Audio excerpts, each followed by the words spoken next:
Welcome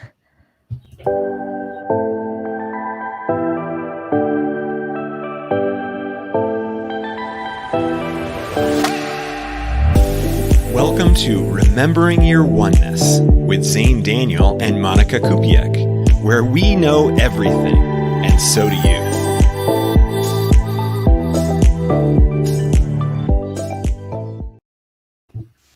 Hello! Hello, hello, hello! From across the ocean. From Portland, Oregon, where I will not be for much longer. Your adventure begins. But re-begins. Resumes.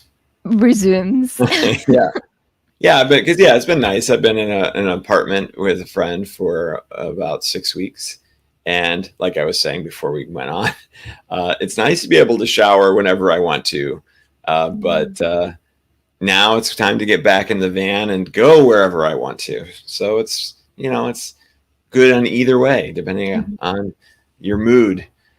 And now it's summer, so it's going to be pretty cool to be like outside in places, or it's going to be pretty hot to be outside in places. So do you have air conditioning in the van, or only like the engine air conditioning? So I have to actually run the engine to do it. So when it's really, really bad, then you might see me running the engine when I'm sitting stationary. But mostly I'm not. It's, I've got fans and I've got good breeze coming through, and if I open up the doors, I took it to Burning Man in 2019, and it gets to be 110 degrees during the day there, and by having the back doors and the side doors open, the breeze coming through, it was the coolest place in our entire camp. It was crazy. People are actually coming into my metal van to cool off in 110 I didn't know degrees. You can take a van down there to. Oh yeah. It's tons of vehicles and so forth. But once you get there, you've got to park and you can't move it. It's not like I can drive around with my van. You have to have, if you want to drive around with a vehicle there, you have to get the art car permit, and then your car has to be all decorated and with lights and look like a dragon, or to look, whatever. And if you do art cars Burning Man searches, you'll find all kinds of crazy stuff. I could see your van being some crazy mystical, maybe a Hathor figure. Yeah, that would be cool, definitely. But then I wouldn't be very roadworthy, because these things, when they do art cars, they are like really nuts. They are not your normal cars. Like you would get pulled over because they'd be like, what are you doing? you can't have this here. Yeah. This is not a circus. Right. There are parts flying off of you going at 60 miles an hour, and it's not good. Well, them decking out their car is all about them being in their power, right? Would you yes. Oh, look at you. Yes. So yes, in case anybody's not familiar, this is the podcast where we talk about a topic every week, and usually, I think every time, we've talked about what I post in my video of the day, because I release a video every Thursday, and that video was about stepping into your power. And it was just born off of a tiny little thing where I was, I work with people with negative entity attachments, and some of these folks really have horrible sorts of situations going on, massive suffering, really scary stuff that they're experiencing. And it was, there was somebody fairly recently that I was working with that I actually kind of became intimidated by their situation, and I thought, oh my gosh, how am I ever going to help this person? This is crazy. And then I had to kind of go, wait a minute, what am I talking about? Like, all I do is I talk about how powerful everyone is and help them step into their power. I mean, that's half of what I'm doing with the program. So I thought, well, I got to apply it to myself. What am I doing? So what I said to myself was that I was the most powerful light worker in the world, and that I can solve absolutely any problem. And then with that sort of confidence, when you start doing energy work, the type of energy work that you do now, it's more powerful. Like it's obviously different. And so if that's true for me, then that's going to be true for everyone. So I was just kind of recounting that scenario and how that worked for me, so that Mm-hmm. other people can have that reminder, like, oh yeah, I can claim that. But of course, it's kind of egotistical to say something like that, right? I Mm-hmm. am the most powerful light worker in the world. Everybody else is junk compared to me, right? So that's the aspect of it where you've got to walk this line, because people have a huge respect for humility in this society. Right. They do not like boastful comments, boastful statements. So it's kind of yucky when someone says something like, I'm the most powerful light worker in the world. So you have to recognize, though, that if you're too humble, then you're not going to claim your power. You're going to be too much like, well, I don't know, what do I know? I'm just a peon little person. And so I would much rather people tell me how amazing they are than tell me how weak they are. And Mm-hmm. so I'm not going to claim that they have an ego problem. I'm going to claim that, heck yeah, I agree with you. Mm-hmm. Well, it's also something, it's the energy that they give off. You can obviously say that I'm the most powerful light worker in the world, but you could give off like a very nurturing vibe from it. It wouldn't have to be an egotistic sentence in a way. So I feel like it's just the way that you present yourself by saying it. And that all has to do with your third chakra, which is like your self-esteem, your self-confidence. So if maybe before you had maybe a little bit of a weaker third chakra, and then now since you said that sentence, it helped activated it, and that's what's helping you bring that stronger energy through, because you're more aligned with with your source and with your true self. And that's how you're able to talk to your intuition that way, or with your guides, because you've stepped into that power, or you've stepped into that realization that you can help this person. And when you doubt yourself, that's usually like you weakening that chakra Right. and your other chakras too, because I think they're all really interconnected. When one's weak, the other ones definitely need some work. And usually when you can pinpoint one, you can then help open up the other ones, because obviously once you said that sentence, it definitely probably opened up your seventh chakra, which is your your your intuition, and like your direct line with your guides. So it's like it all just started to flow in for you more, and you probably felt very empowered after saying it. Mm-hmm. Absolutely. Yeah. And so when we help others and we want to help them step into their power, that's another thing that they can say, though they're not going to probably say I'm the most powerful light worker in the world, but they can say they're the most powerful being in the world. They're the most powerful, in your case, maybe like the most powerful energetic painter in the world, right? Like, so whatever it is that they are, or that they identify with, then they can claim that. And at the same time, too, they can also just realize that they are the universe, and from that information or that place, it's pretty easy to step into that and like, okay, i'm I am the universe. I am the most powerful being that exists, because there are no other beings, actually. There is only one, and it is me. um, Mm, so how much more powerful can you be? yeah. Well, you could also turn it into like I am love, or I think that's like a very powerful one too, because I feel like love is the main frequency that I use for healing. And I think that's, if you want to start anywhere, I think I am love is a good one, and then you can move up to the other terms, because there could be resistance with the other words too for some people until they're really ready to step into that place of power per se. It definitely Yeah. took me a long time too to realize how powerful I am. I think the painting really aligned me more to owning it and to realizing how much of an impact I'm making to someone's life. I think it's maybe because I have more of like a physical sensory, where I'd rather see it rather than feel it, or like I retain it better by seeing things. And when I see one of my paintings being, very moving, it's like, oh shit, like I did that. And usually when people are just doing energy healing, like most people don't believe it because they can't really see it. It's like, and it's hard for some people to feel it too. So for me, it was like a different type of stepping into my power, I guess, story. It was more of like actually listening for so many years to my intuition, and then finally realizing, oh, it's through painting that I can channel the most, or that's the way that I can help people. Right. Yeah, absolutely. Yeah. And so by being open to what might come through or how that might work, then you were, uh, when it did happen, when it did come through, then it was like, oh, there it is.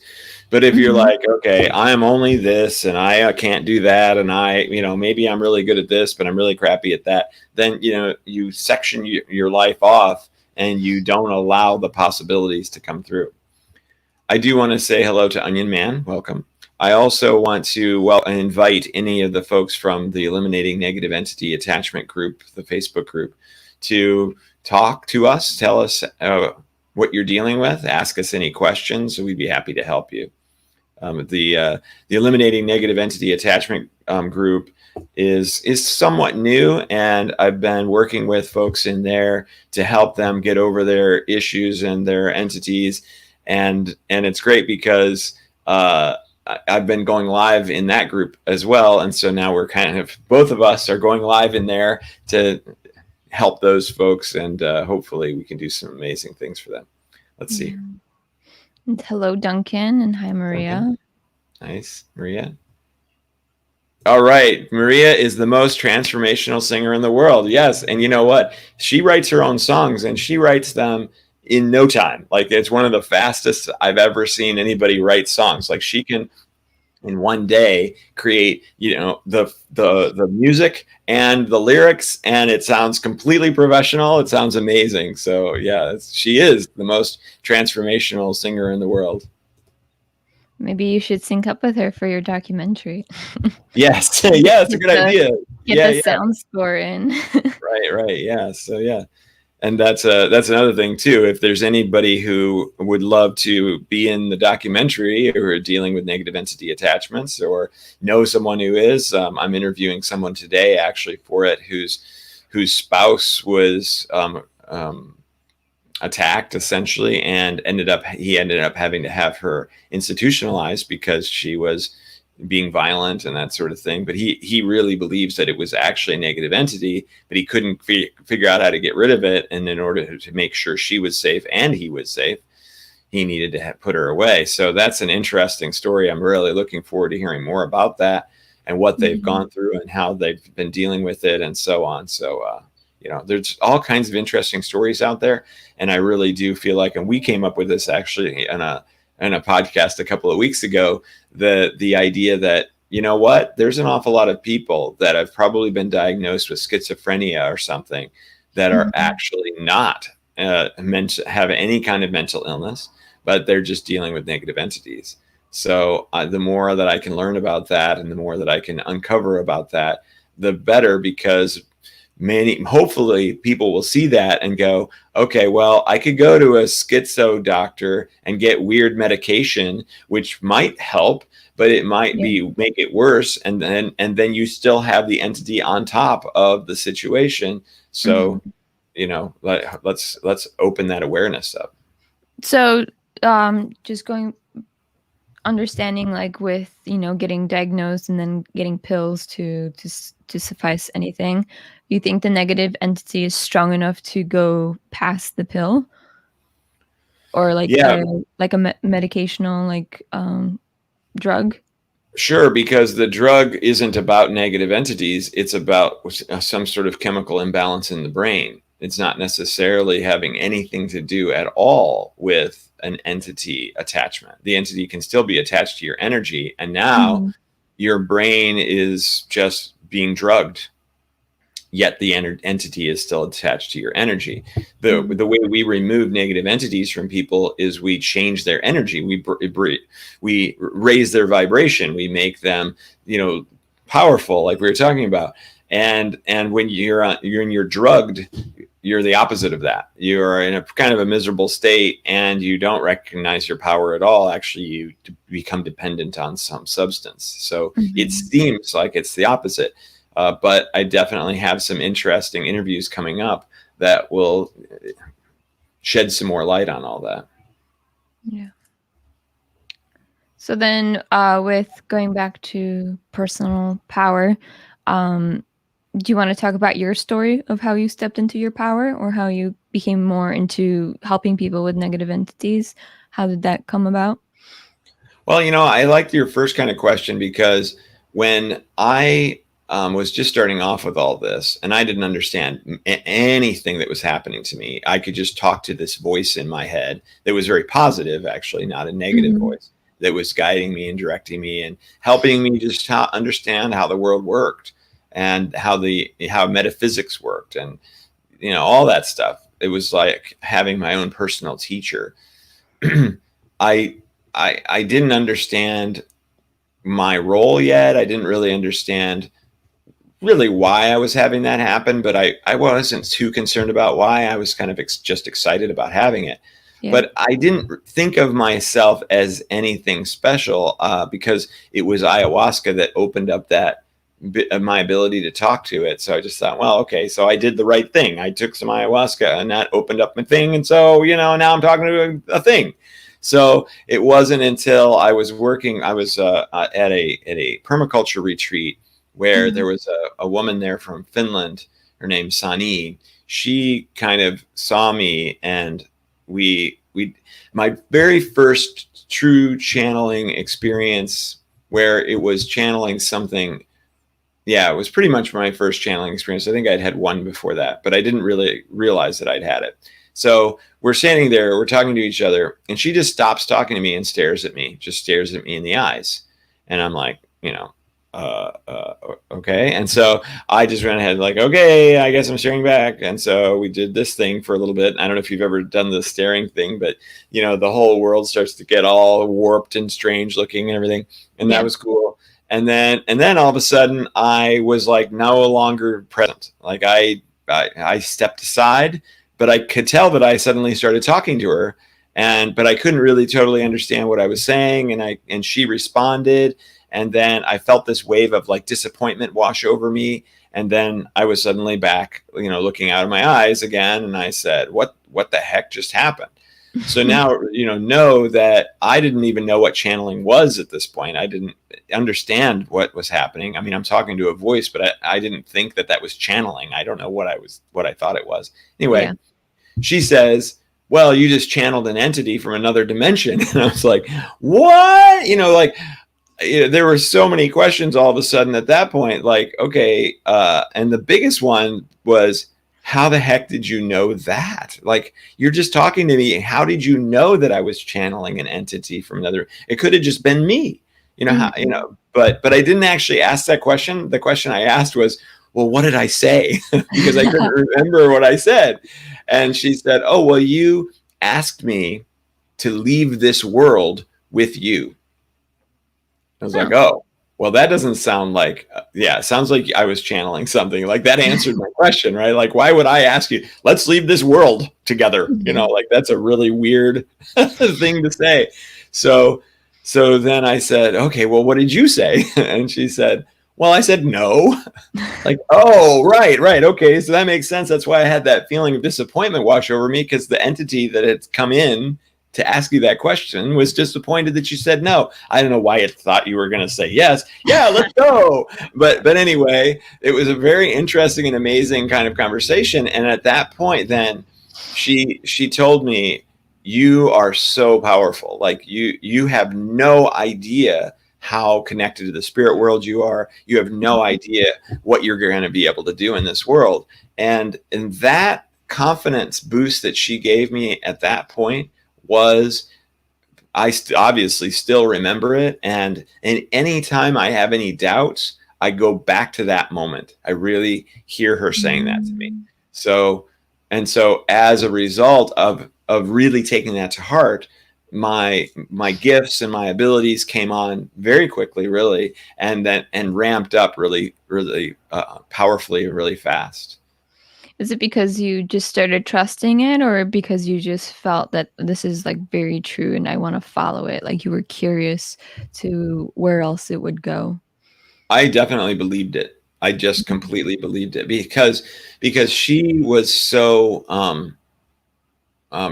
easily respected. Like there were Mhm. 20 people at this permaculture retreat, and everybody just flocked to her all the time. Like everybody just wanted her to talk to them about stuff. And so it wasn't just me that highly respected her. It was Yeah. everyone.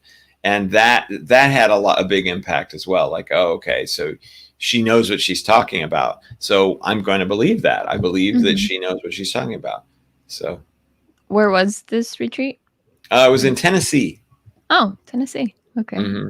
Yeah, in the Smoky Mountains. It was really beautiful, and it was Cherokee country. So there was this this sense. It was very interesting that when I first arrived, most of the people there all felt like we already knew each other, and there was this sense of deja vu that was going on, and just like, how do I know you? You know, I was like, you're from Philadelphia. I don't know anybody from Philadelphia, so I guess I don't know you.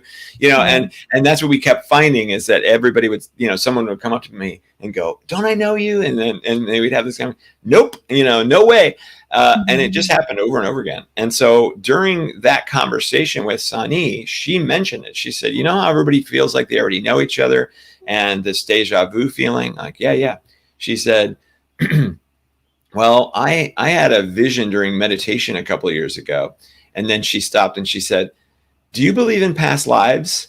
And here I'm at this point where I'm still kind of waking up and like doubting things, and you know, still in my science mindset and all that. And I said, well, I can tell that I shouldn't say no because it might end the conversation. So but I'd be lying if I said yes, totally. Yeah. So I just said, the only thing I know is that I know nothing. Right. So that's the old Socrates quote or something like that. Somebody said that. So she's like, oh, okay. So that means you're open-minded. And so she said, during this meditation, I got to experience one of my past lives. And one of my past lives was I was a Cherokee elder in a tribe. And she said, and I believe that everybody in this permaculture class is from that. So we were all in the same tribe, and we've been brought back together for some reason to have this experience. And I was like, you know, I kind of wanted to be like, yeah, right, you know, but at the same time, there was a feeling, a knowing that she was right. So what I did is then after that, the next day or that night or whatever, I walked around to the group and I just started going, hey, Sani thinks that we're all from a Cherokee tribe in one of our past lives. And every single person was like, oh, yeah, okay. That's why this is all happening like this. Oh, yeah, no kid. Okay. And everybody just knew it, believed it. And it was this thing then that we were all like brought back together for some reason. It was really cool. And it really helped me because I expected half the people to be like, yeah, right. And so then, you know, because I'm still in my formative trying to figure all this stuff out experience. And so then like another day or two later, she and I are having a conversation again. And she said, I kind of want to tell you the rest of this story because during that meditation that I had, what happened was the village was being attacked and everybody had to escape and we had a meetup point where we would reconvene in the event of something like this. And she's like, I was one of the last ones to leave the village to make sure that everybody made it out okay. And it took me a while to get to the meetup point, but when I got there, I discovered that the tribe was there, but they were all hung to death in trees. And she started crying because she felt that they had never been grieved for. Oh. And so she said, you probably shouldn't tell the group about that one because it's kind of gruesome and stuff. Like, don't touch it. Like, okay, that's fine.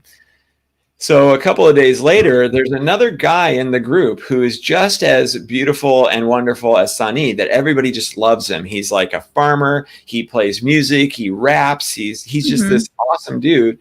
And I have this opportunity to go on a walk with him one morning, and I kind of told him the basics. I was just like, oh, yeah, you know how Sani thinks that we're all from a Cherokee tribe. And he stops and he goes, no, I hadn't heard that. And then he like looks at the ground and he goes, I need to tell you a story. And so he proceeds to explain that a couple of years prior, he had been feeling bad about his farm because it wasn't going very well. He was afraid he was going to lose it. And one of his friends had come over and seen how upset he was. And he put his hand on his friend, on John. John is the guy I'm talking to. He put his hand on John's shoulder and he said, "John, are you okay?" And he said it in that way that makes, somebody like, oh, and so he started crying, and he's crying and crying, and he could have stopped. He could have taken control, but he decided to just let it out. So he's crying and he's crying. He's wailing harder than he's ever cried in his entire life.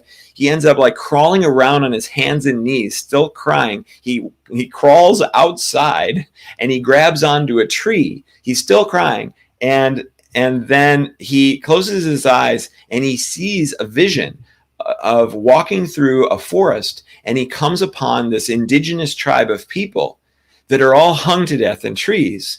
And at that moment, he knew that he was crying because they had never been grieved for. Wow. So I'm like, now all this all this proof that I had been needing with just happening right in front of me. And I said, I want to tell him the story, but I've been sworn to secrecy by Sani. So I said, could you tell Sani that story? And he's like, oh, yeah, well, why would I do that? That's really gruesome and stuff. No, it's really important. I really need you to do that. And he goes, I guess. And I said, one more thing, make sure I'm there. I want to be there when you tell him this. Of course, synchronicity of synchronicities, the three of us were assigned to a team that day to do a group project. Out of the 20 people, the three of us were assigned. So we go off to the side and I'm like, screw this group project. John, tell Sani what you told me this morning. So he tells her, and she has this shock look on her face, big wide eyes and happy. And yet, you could see both amazement and of course, right? Because this is what happened. And then she had to tell him her story, and we were all just amazed and wonderful. And it was great. But, this was an incredible time. I was there for 2 weeks, and the synchronicities just never stopped, because then that same day it was announced that one of the last 200 pure line Cherokees was going to be coming to our camp to do ceremonies and that sort of thing. So we were just like, oh my God, will this stop?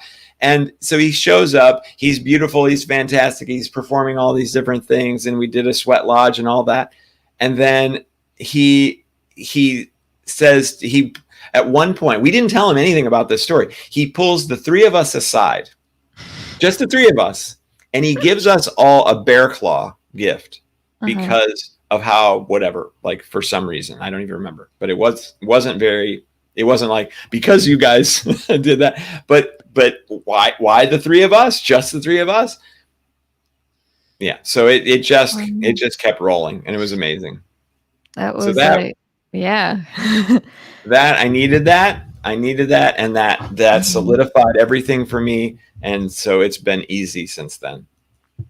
And I'm sure it was you had that intuitive sense that you needed to go to that permaculture thing, right? And there were a bunch of things that had to work out just so that I could actually go. Otherwise, I wouldn't have. Yeah, including the dissolution of my relationship of 13 years. That had to happen right at the right time. Otherwise, I wouldn't have gone, because she wouldn't have wanted to come with me and all that. So I wouldn't have gone. Yeah, it's so fascinating and so beautiful how when you follow that instinct, it just leads you to another self-realization about yourself, where it's just leveling you up back into your power. I know that happened to me when I moved to Hawaii, the same thing happened when I went to the ayahuasca retreat. I had that same sense with the shamans that I've known you guys for so long. And same with the people that were there. We all had that feeling. And it's just so remarkable that, you follow that sense, and it just realigns you even further more into who you truly are, and to remember yourself even more. And it's just a matter of stepping out of your normal life and what everybody expects you to do, so that way you can go and discover yourself even further. And I think that's I think that's the most fascinating part about the spiritual journey or your own spiritual path, is that sense when you step out of, that limiting belief or that limiting mind, and you see how truly powerful you are, because it opened up a realm, or opened up like a past life, or opened up, a little thing within you that is going to help you throughout the next couple of years, or even save you a couple of years from whatever pain that you're in. I know Mhm. when I was starting out my spiritual journey when I was like 17 or so, I was at a bookstore. I like read one book that led me to like A Course in Miracles, and I had the book in my hand, and this lady, she goes, "Oh, how did you hear about this?" And I was like, "Oh, I read a book, and it like told me about this." And like when I was reading that book, I was like, "There's no way in hell like A Course in Miracles is real. Like it's probably just some like fictional thing that like this guy is talking about." And then I went to like look it up. I was like, "Oh shit, this is real. Okay, like let me go and like pick this up and like see how it is." And I kid you not, this lady goes like, "This book will save you many years." And before I could even answer, she like disappeared. I like couldn't find her. Like I was looking through like the aisles and stuff, and I couldn't like, I don't know where she came from, or like what happened to her essentially. And like from that moment I like realized, like, like the world was spinning, like, oh, like this is some like cool like Harry Potter shit, like Yeah, like I right. just met my like I just found my wand in a way. And it was just like, I think that's when I realized like, oh, I'm about to like embark on something truly cool, or just something truly special, and like this is my truth right now, like in this moment. And when I finished it, like, yeah, I got a little depressed, because it was like, oh, I just did this really heavy mind training thing, and now like, and now what? But it led me to like rock climbing, and I found my power through that, because it was really like my thoughts and my beliefs that were limiting me from like climbing a little bit higher, because again, I'm like scared of heights. But I Mm, realized it was in my mind. But when I actually like did the steps, I realized it was me that was taking the steps, and it's up to me to take the action. It's not anyone else that's going to do it for me. It's always right. within me. And rock climbing was one of the most healing things that I did, like after A Course in Miracles. I never kept up with it, but because in Hawaii there's not any rock climbing gyms. Mm, But it was definitely like something that my soul was craving, and just from going through that craving of like, oh, I want to try rock climbing, it led me to realizing that power within me. So I think like anything that anyone decides to do out of a craving is definitely something that can help you to oh yeah. move or shift you into your personal power. Well, and I would bet that the rock climbing was extremely challenging at times, and so and it was. You can correct me here, but I bet you I'm right. That it was extra challenging in a great way, because you had to dig deep in order to continue or to overcome whatever obstacle that you felt was in your Mhm. way, whether it was fatigue or grip strength or whatever. And then you just went, I'm going to do this anyway. And you Mhm. pushed through, and then you found like, oh, that wasn't so bad. Look at Yeah. that. I'm able to do this thing. Mhm. That's There's nothing exactly more it. empowering than that. Mhm. And it's the same thing when I hike here too in Hawaii. Like, yeah, it's strenuous, and then you just get that huge like sigh of relief, like, wow, like I did this, like this body did this. Or even people that are climbing like Mount Everest or other like hard, difficult stuff. I mean, I love watching athletes because they do things that most people think that they can't. But really, like, if you really train yourself to do it, if you take the steps prior to it, like, it's so incredible what the body can do. Maybe that's why, like, other, dimensions say, like, oh, being a human is like so fun. And I think that's part of it, is because you Yeah. realize how strong you are, or how strong you can be if you just eliminate that I guess that egotistic like voice that's telling you that you can't, because you Right. sure as hell can. Just I gotta love to, own it. yeah. Yeah, I love to look at us as our soul selves before we come to Earth. Like, I love to imagine what that might be like. I love to, like, because we're just floating around. We're in unconditional love bliss all the time, and we're just like, okay, we got this. We are enlightened. I mean, there's no other way to be, right? So you look at the Earth thing and how it's all weird and screwed up and strange, and these people, like, how can they not know all this truth about unlimited life and whatever, all this stuff? And then you go, well, we could totally do that. Let's just go there and we'll show them. This is so easy. We're just going to jump into one of these bodies. We're going to forget who we are. We're going to forget our infinite power. We're just going to, but this will be easy. Like, let's do this. And then you go in and you're like, oh my gosh, this is a ridiculous mess and I hate everything, or whatever miserable experience you have. And then you die and you come back out and you go, oh man, I totally didn't do it. And I get to see your friend who did it too, and they're like, yeah, I screwed it all up too. I never even realized that it was an enlightened being. Oh my gosh. Okay. You want to do it again? Yeah, I was gonna say that. Oh, you want to do it again part? Yeah.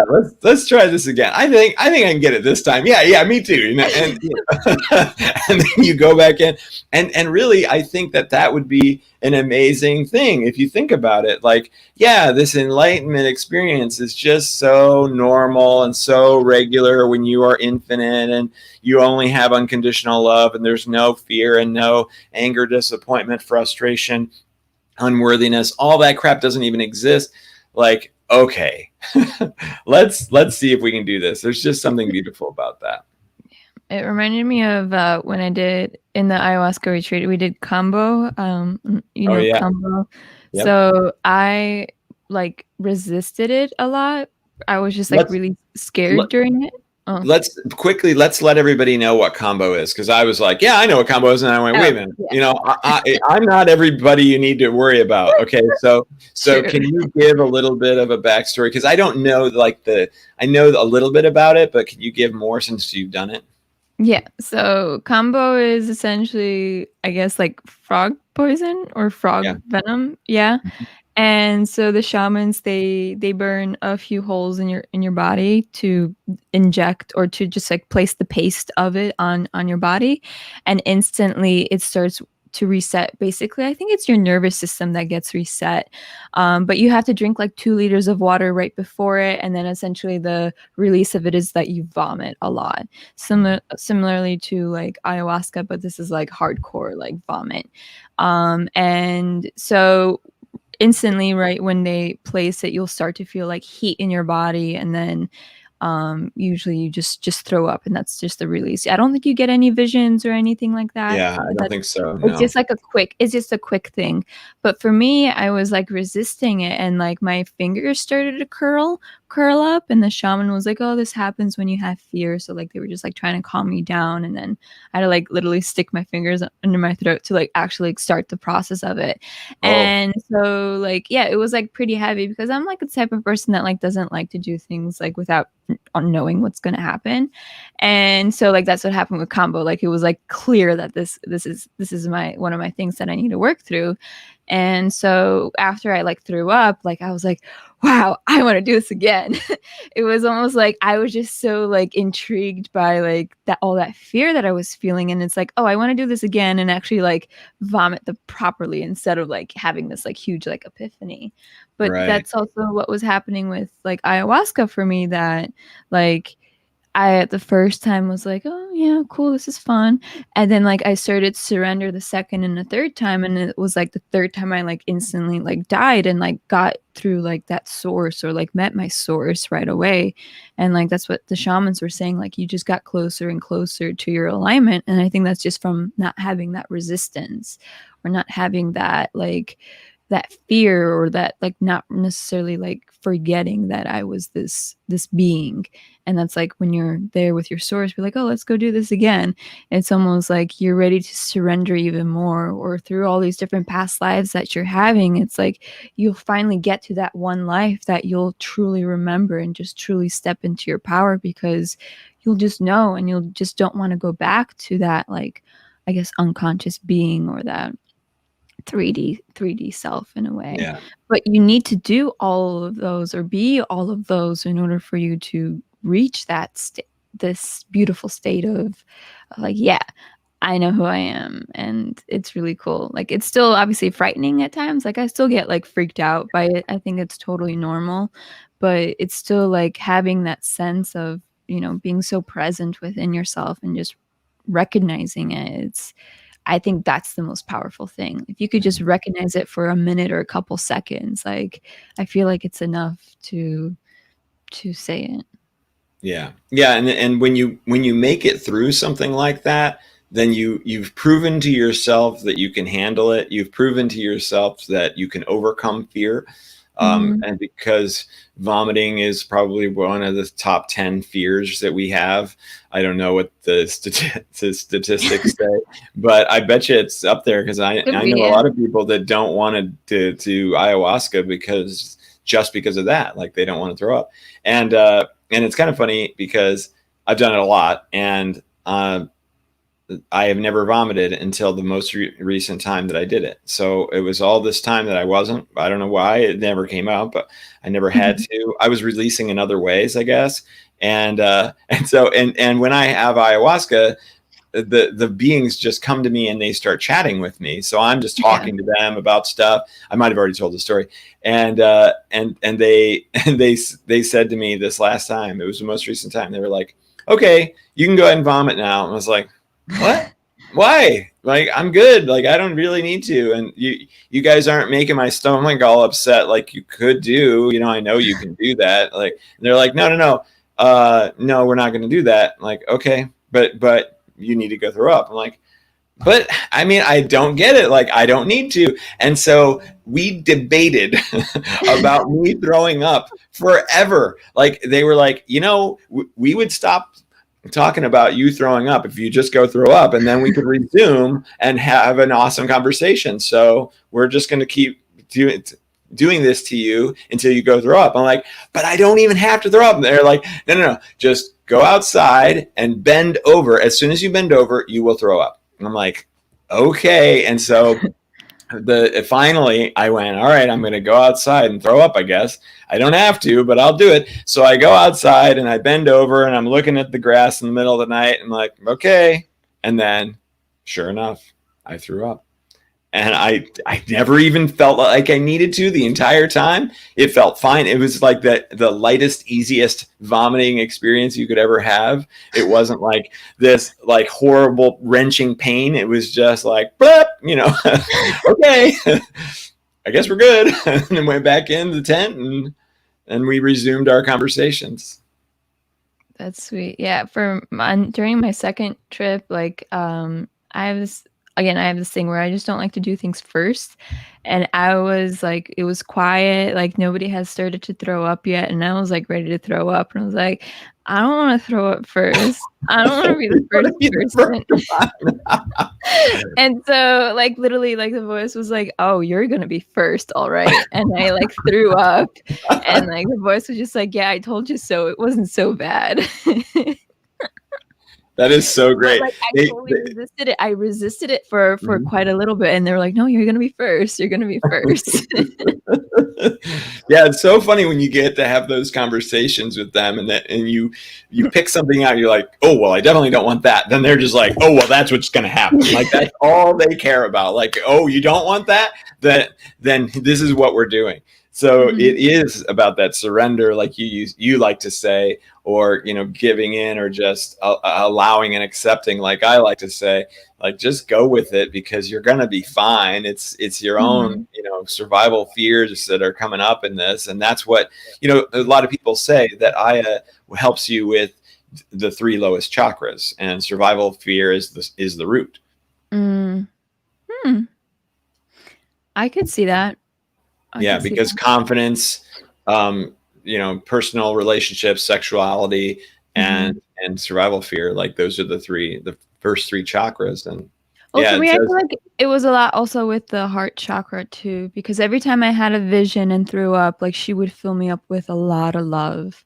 Mhm. And I don't think I've ever felt that before with other type of meditations, at least Yeah. that quickly and that like so intensely.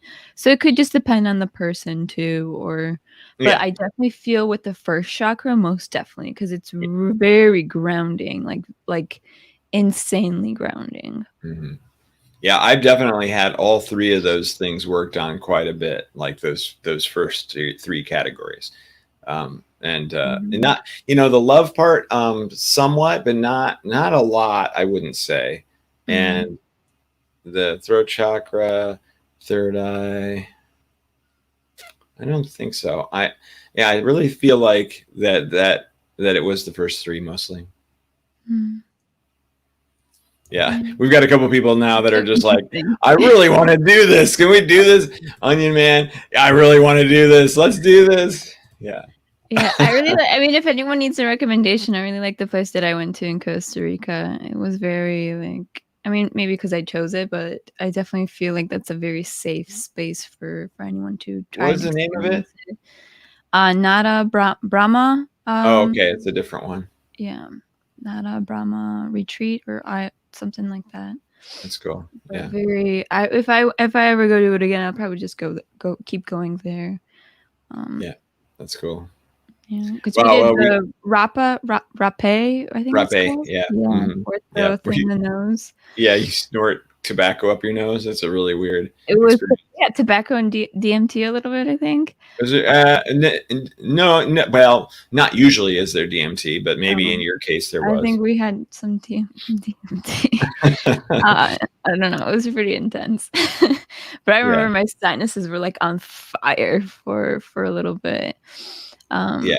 but we did that, and then we drank the ayahuasca because apparently it just helps you, take it in better or helps open you up, I think. Yeah. And ground you and all kinds of things. The Rapé Mhm. is very grounding. Mm, mhm.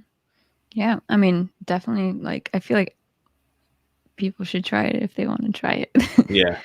Yeah. You were going to say you think everybody should try it, but then you were like, Oh, well, yeah, then I stopped. I was like, "Well, I don't know if everyone's ready to try it, but I feel right. like if you're craving it, you should go." I mean, like, for me, I definitely, like, resisted ayahuasca. Not that I resisted it, but I always thought it was more of, like, a skipping step that, like, "Oh, well, Oh, you can yes. definitely, like, go through all of the lessons on your own time without, like, a hard psychedelic." But, for me, I had a really bad injury, and I feel like it was the ayahuasca that helped it.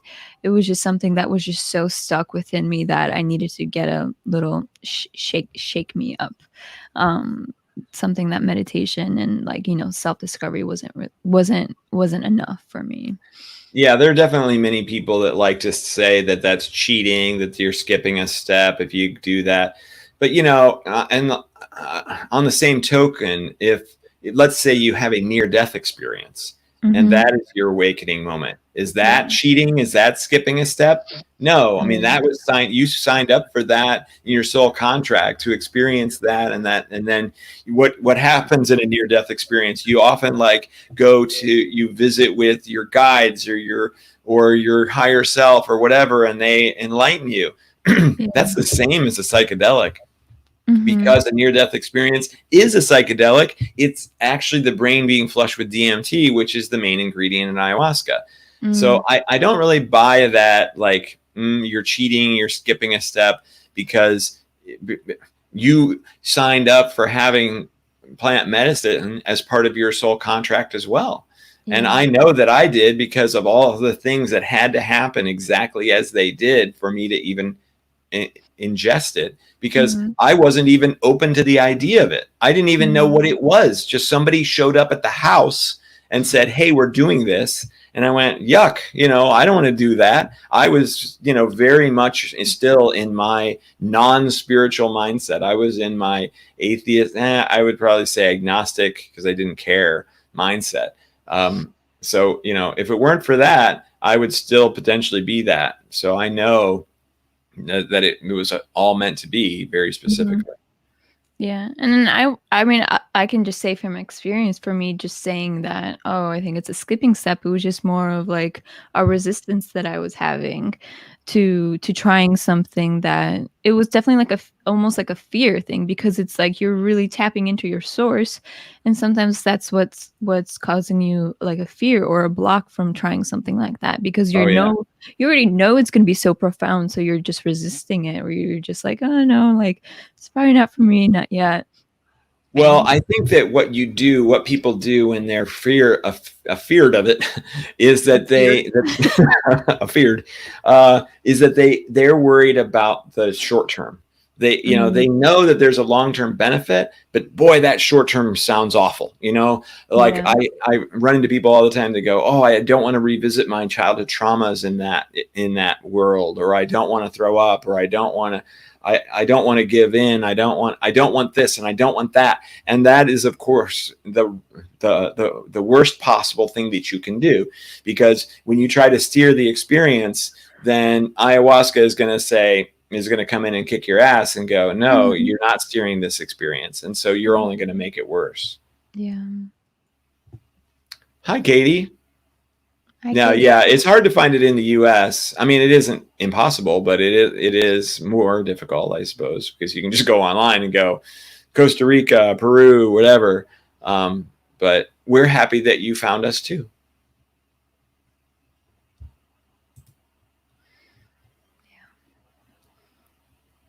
I'm reading this other one. This is very interesting. Okay, I'm going to put it out here. Okay, Root. After heavy DMT use, I saw a dream within a dream within a dream. What is that movie? Inception. Inception, where I could access different persons' dreams, as in what they wish from this life tile.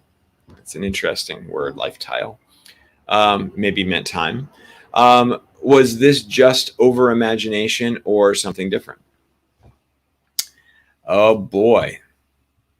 Normally in a situation like that, I try to put it right back to you. Like, well, you tell me. What was it? What did you feel? How real did that feel to you? How much did that resonate with you? That's the most important thing. Because the other thing to recognize and remember is that everything is possible. And we're in one dimension right now, sort of. We're in the third/fourth in this world. But you are a multidimensional being. You're in multiple dimensions all at the same time. And in those other dimensions, all that is completely possible. It's normal. So what's to say that you weren't stepping into the seventh dimension while you were experiencing that, which is completely real there? So if you were to ask the sentence, is that possible in the third dimension? Probably not very much. But remember that dimension stretch that your body has and your energy body has.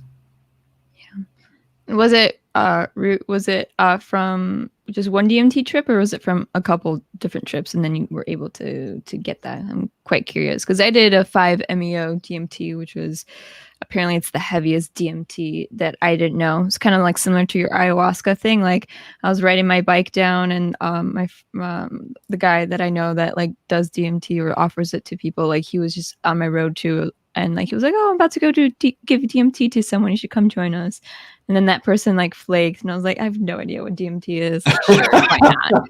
And then like I had like a pretty heavy trip, and like because it's not like ayahuasca where it's like, it's like a slow process. Like DMT is like 10, 9, 8, boom, like you're gone. Yeah. And And it like lasts 10 minutes, maybe 15. yeah, I think he said mine was like 30 minutes. It was like a Oh, that's longer. that's pretty long. Yeah, Yeah. it was like a long, long, long trip. And like I was on the sand, like rolling on the sand and everything. Like apparently it was like intense. But I remember the visions were like intense, but it was the moment that I woke up that I just appreciate the present moment. So I feel like if you're having like a dream within a dream within a dream, I think that's just the medicine talking. And like I think whatever you felt when you woke up is the overall message. I think I more feel so, because I think that's the same with the ayahuasca, like it's going to show you so many messages, but I think it's the overall feeling that you get when you wake up from the experience is the most important one, or at least the one that you shouldn't really overthink on, because you can overthink all of these visions that you see, but I think the best one is just that feeling when you wake up from it all. Nice. Yeah, so he was saying this was 1 week after he finished with it. So he actually had a dream. It wasn't during the DMT experience. He was dreaming inside a dream, inside a dream, inside a dream, which is pretty cool. I feel like I get that too sometimes. So I think that's kind of normal. Like sometimes I'll dream and then I'll have another dream within that dream. And then like sometimes I wake up and I'm like, am I still dreaming right now? I kind of have to like pinch myself. Like, okay, I'm back in my body. Yeah, totally.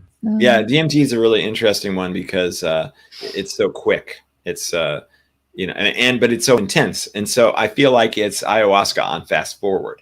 Like the whole time it's like, oh my gosh, this and then that and then this and all this stuff's happening. Holy cow, I can't even keep up with what's happening, and you can get just confusion, and it's just like I don't know. Yeah.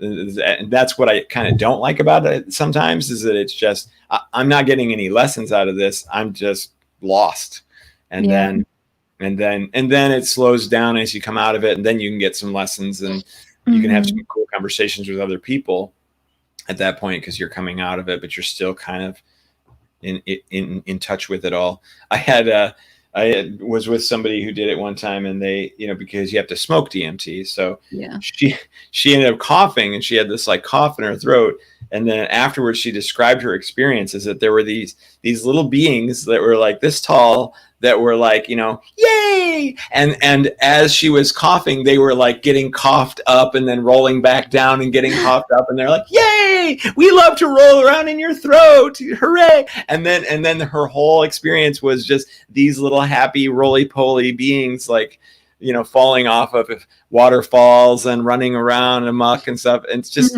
amazing how these really weird images can occur from these things. Yeah, I know. My cat like came through in the DMT because like I kind of thought like I died and like this was it, but like then I had like the sense like, oh no, I'm fine, I'm just on DMT. But like my cat came through and she was like, "Mommy, I'm okay." Like it was just like super adorable because I had that sense like, oh, I died. Like what's gonna happen to my cat? And then like she like showed up. But it's like very interesting how like it's like almost like you're in a spiral and it like just kept spinning and spinning and spinning, and it wasn't like, I wouldn't say it was a negative experience, but it just wasn't like ayahuasca. And I only can say that because I've done both, and I feel like if anyone has to do a hard psychedelic, I feel like ayahuasca is definitely the go-to. Like I would rather go and experience that, even though like the throwing up was definitely horrific. I feel like it's still like, I don't know, like it's just something that is good to experience. Because you're definitely, because for me, I feel like I was purging the visions that were happening, or purging the resistances that I was having in my body, and like it was just like a physical reminder of like, okay, I'm letting this go, and it's exiting my body. Like I had like visions one on my third trip of like, it was like different souls and animals like coming out of my body, and I was yawning, and my yawns were so big, like it felt like my jaw was just like opening up. And like those things are just symbolic of it. And like DMT, like I didn't really get those type of visions of like you're really like releasing something. But that one was like, DMT is more like you're releasing your body, and you become aware that you're not this physical body. So like go and live your life even fuller, go live in your power. Might take it took like 2 years or so to like realize to live in my power, but still like I've had all of these like shakeups for me to like actually come and step into this being that I am now. The other thing I've noticed is that different people respond differently to the different medicines. And so there's some people who are really tuned into the mushrooms, or really tuned into ayahuasca, or really tuned into DMT just by itself. And so for each person, you have to go by what you're drawn to, because you're most likely drawn to the one that is going to be the most effective / transformational or whatever. So so Laura's watching, and she's she's definitely a mushroom person, so she's really enjoyed her mushroom experiences, though she hasn't compared it to ayahuasca or any of the others yet, so she doesn't know for sure. But absolutely, it is super. It is really interesting to discover what your medicine is, Yeah. and it's going to be different for you than for anybody else when you find your medicine. I like that you call that your medicine. Mm-hmm. It's going to be your teacher. Yeah, exactly. Yeah. Your best friend. Mm-hmm. Wow, it's almost time. Yeah, we did it. Yeah, we did it. Oh, wow. For the Abraham. We haven't seen For the Abraham in a long time. It's good to see you again. Good morning. I can say good morning to you too. It's only 10 Oh, a.m. that's right. Yeah, yeah. All right. So before we go, anything fun, interesting going on for you today, this week? Just I guess I had a little launch for my website again. So if anyone wants to check out my artwork, everything is channeled and I infuse energy or healing energy for you when you purchase something. So everything is personalized to you. You can write me a little note if you are giving it as a gift, and I can infuse it for that person's energy as well. I'm just working on some customs this weekend, so I'm excited to get those out to their owners. Awesome. Yeah. Yeah. And so, of course, as usual, if you're not already in the Facebook group and you want to be, that's what I'm doing a lot now. Let's see here. This is group/negative entity attachment group. So, spirit, that's the link. So, jump on in there. You have to fill out the form to be added. If you're suffering from negative entities, we go in there and we try to help you with that. And it's been really good. I've just gotten started now a couple of weeks, and we're almost up to 200 people, I think. So it's Nice. filling up fast. Yeah, it's nice. And the other thing that's nice is a lot of times these folks have felt alone with this issue, and so now they're together, and then you can be like, oh, you're experiencing that, and you're experiencing that, and that's healing in itself. Yeah, it's very powerful. That's really, really powerful. Yeah. You're All definitely right, in your everybody. power. Yeah, stepping into your power. Yes. You can know that you are the most powerful being in the world and the universe, and that all of it exists because you are the only one. Well, thank you everyone for tuning in and watching us. We love you unconditionally, and we'll see you on the Until next next one. week.